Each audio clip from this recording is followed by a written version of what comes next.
Hello, and welcome to Slop. Okay, it's been a while since we looked at the nitty-gritty details of Hearts of Iron 4, and specifically stuff that's in the game and has been buried. Now, I don't mean Paradox is running some sort of shadow government and secretly burying information behind the scenes. But as Hearts of Iron 4 is getting older and older, a lot of the stuff from older DLCs or updates does tend to get forgotten about. A lot does get added to this game, so obviously it's pretty funny when stuff does get lost. And today we'll be looking at some of those features that may not even be DLC, they might have just been in the game from the base and have been completely forgotten about. Alright, first little feature that is coming up is one added in No Step Back that came with the logistics rework. Now, I won't say this is something that nobody uses because it does get quite a lot of use in multiplayer, but for single player it's pretty rare, if ever, that you'll have to hit this button. I'm looking at it right now. You looking at it right now? I mean, I could see it.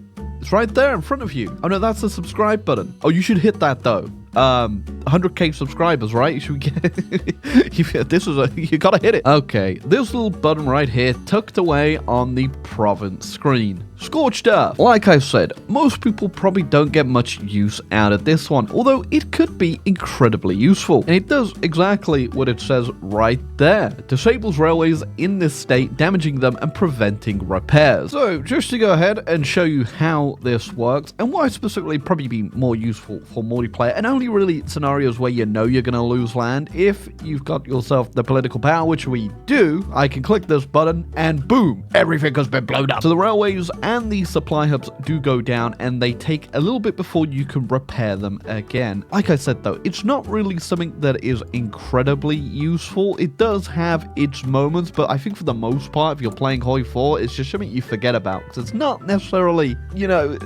gonna change much. And I think this is a feature that probably gives more use in multiplayer, where sweating it out is a lot more necessary. Okay, this isn't exactly a feature that doesn't get used, but surprisingly a lot of people don't know about it. I mentioned it in one of my videos already. I can't remember which one. It's probably a while ago when this video comes out, but it's specifically how to see what your naval invasion capacity is. And you see, as you go down your naval invasion tech or your special forces, you actually do get more cap. You start off with 10, and then you can get a few more all the way up until your max over here. Like literally your max like 100. If you do more than 100 naval invasion capacity, where are you going? But if you want to actually check what you're up to, you can just go over to your officer corps over here and look under Navy Command, and boom, there it is, your naval invasion capacity. And specifically, it does have all your other bonuses as well that you can see in general. I mean, a lot of people probably don't get a look at this, and you don't really realistically need to have a look at this. I mean, I've never forgotten my naval invasion capacity because you just kind of remember just by doing the tech. Yeah, it does have a lot of interesting stats if you are a bit of a stats nerd. Another thing that people don't really look too much about is actually your tactic selection, that you can get a specified tactic you would like to roll. I mean, it's an extra 25% chance of it actually being selected by your generals in battle, but it does add a little bit of an extra,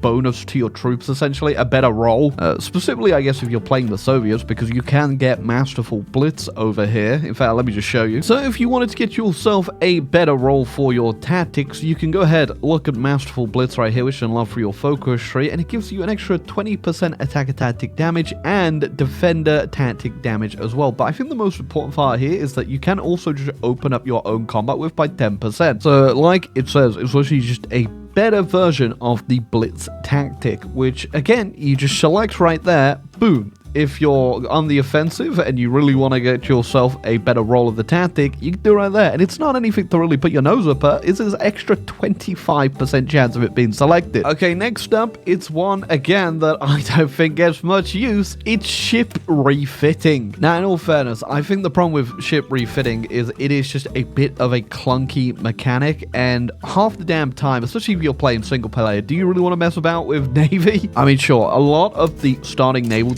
designs are absolutely atrocious and could very easily just be fixed with just a couple little changes here and there. But the way it works and the way it really kind of gets annoying is, obviously, if you want to do it quickly, like I'm doing right here, just click on one of your boats. And it works best, I'd say, with destroyers, because they're one of the easiest things you can make really good, really cheaply. And then you just click on the design over here, edit it how you would like it to be edited. So in this scenario, I've just upgraded all the modules. I prefer to get a better torpedo on there, but you can literally just pretty freely add some anti-air right there, and the refit cost has gone up to 555, which is half the cost of just rebuilding a destroyer, I may add. But also, if you want to go ahead and put a better actual design bureau on there as well, like we could get ourselves, like, we're the Soviets, we don't need no damn range, right? Might as well put that on there too. And then we are just going to shift click all the destroyers we want to refit, click the refit ship thing up there. Here's our brand new one, and they will get to work now getting refitted to a better design. Now, I don't think ship refitting is exactly forgotten. I just don't think it gets used as much as it really should, because for the most part, just doing a little bit of tweaking, especially if you have large navies like the UK, just to an existing design can make them just that so much better. Even if it's just so much as just adding some AA into your destroyers, your level 1 destroyers, it does make a big difference. Now, I don't think it's ever in any way really worthwhile to do any of your big ships, mostly because obviously heavy attack in the game, outside of, I guess, multiplayer, again, like I always keep damn saying, it's just completely useless. Light attack just wipes everything, at least on the against the AI. Yeah, I think specifically the Italians, the Japanese, and Germans can really get use of this feature by making themselves a much better navy, especially with all these like little crappy destroyers the Italians have. If you just go out of your way to get the next level of torpedo, because the Italians already start with cruiser level 2 and you get that new torpedo, if you just refit all your crappy destroyers that you already have, that's a minesweeper one there. Okay, there's a lot of destroyers in here that you do have to change, but if you just go ahead, get yourself the new torpedoes on there, get yourself the new light battery, upgrade everything. The refit costs only 835, so just to make your destroyer pretty damn useful there, it's not that bad, especially compared to just building new ones. Now, obviously, on top of the fact you can get that spirit and make it 25% faster, it does add up, and you will feel the difference in your navy. I do think, actually, refitting your cruisers, though, is a lot more expensive, but again, you do start off with a whole bunch of the level 2 cruisers, which are really good, but I would get rid of these heavy ones and potentially just make them into light cruisers, potentially, but that might be a little bit expensive. Yeah, I mean, look at that. Your refit cost is it's more expensive than your production cost, so you might as well just rebuild these for the most part. But I guess if you're doing little edits to, say, this cruiser right here, and you just wanted to upgrade something small, you know, you could do that. I mean, yeah, literally just upgraded the torpedoes on that. It puts it up to 681, but you don't really want torpedoes on here. You want the light attack, so I'd get rid of a few of these, like, little crappy things. I'd keep the air on there, make sure there's no armor, and, you know, just a little bit like that does make it way better for you. But again, this is a lot of min-maxing, especially for single player. You probably aren't focusing that much on, you know, trying to make your game that much better. But if you ever did want to get, you know, deep into Hoi 4 and potentially, you know, have a real sweat fest, maybe up the AI difficulty and give them a whole bunch of bonuses, stuff like this would come in handy, especially if you do want to take on the AI fleets and you have a bit of a smaller one. Okay, next up, we're going to talk tech for a little bit. I know, there's plenty of shorts I've done and people have thought about it all the time. We know what tech people don't use, but that still ain't going to stop me from talking about it. Okay, number one contender for tech literally nobody uses and probably will never use is definitely armored car. God help Paradox, though, because they are trying everything they can to get these things to be useful. I think the recent patch, they actually added an update to the armor cars, was actually made light tanks more expensive to produce, and kind of hoped that armored cars would fit into the slot between using them, but of course that didn't happen. So obviously the big thing we'll do actually use armored cars for is simply using them as garrisons, because they do have quite a bit of suppression on them, especially considering how cheap armored cars are pretty much to build. So a single cavalry has 2.1 suppression, and then a armored car has 2.5, and again, they are pretty cheap to build, so you can actually use them as your garrison. But apart from that, they ain't too helpful. And like I said, Paradox are trying their best to get these things to have a reason to exist in the game. And I think for the most part, that's never going to happen. Yeah, the only thing I can think of that could probably switch things up for armored cars and finally bring them back from the void that they live in is potentially giving them a designer. But then again, I think even with that, you're never going to realistically get them to have much use when, you know, light tanks are right there. They're way better, they're way more efficient, and they have a designer. So I don't know about you guys, but I just don't see armored cars, no matter what Paradox does so far, and I'll say buff them into the wazoo, ever realistically getting much of a use. I mean, the only real bonus I think they're probably any good for is using them as your light armored recon.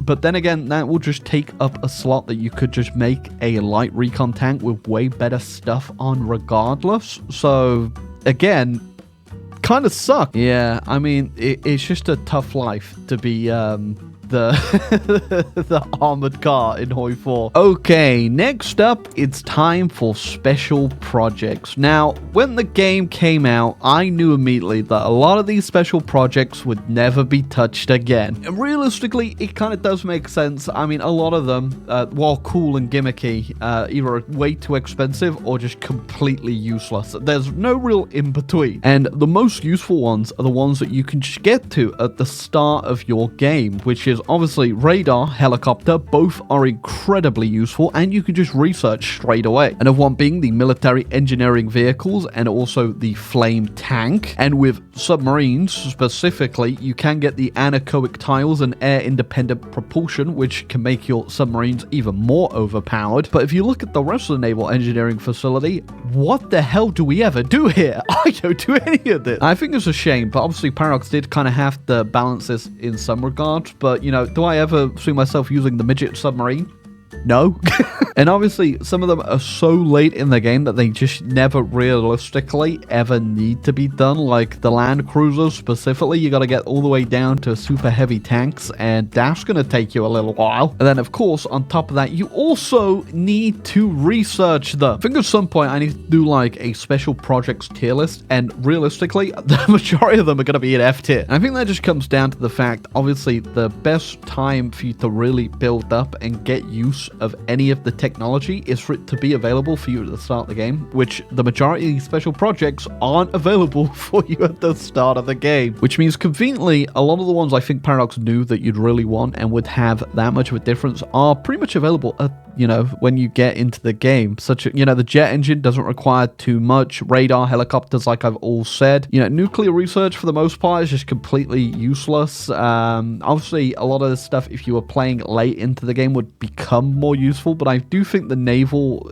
specifically has some of the most useless stuff in here. Now, I do think there are special raids for midget submarines, but again, I will never do them. Cruiser submarines you can get at the start of the game. They are pretty good. Don't take too long for you to do, and even a whole bunch of nations do start with them unlocked already. Anechoic tiles is always a must if you are going to do submarines, because they are so cheap, and otherwise you will have to go ahead and get yourself the snorkel, which will take you way longer to get, I may add, because you do have to get submarine free before you can get down to it. Whereas anechoic tiles you can just get straight away, and they'll make your subs way better. Air independent propulsion as well, that'd be the next one to go for if you are going to even bother attempting to do any naval research, because again, pretty damn cheap to get and makes your submarines way harder to find. On top of that, you can also just upgrade it at the bottom here and make it even better. But yeah, there's just some like super heavy battleship, never doing it. Ice aircraft carrier, never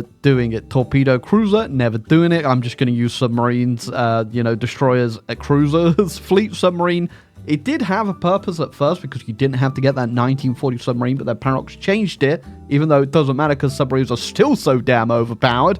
So you could just get away with just doing the cruiser submarine. I mean, nuclear submarine, but you need nuclear engines and fleet submarines. So you need to get nukes and then get the nuclear submarine, which makes sense. And then missile launching submarines, you're never going to do. You're never going to do any of this damn stuff. The only one that you probably will do, and if somebody really cares about, is underway replenishment.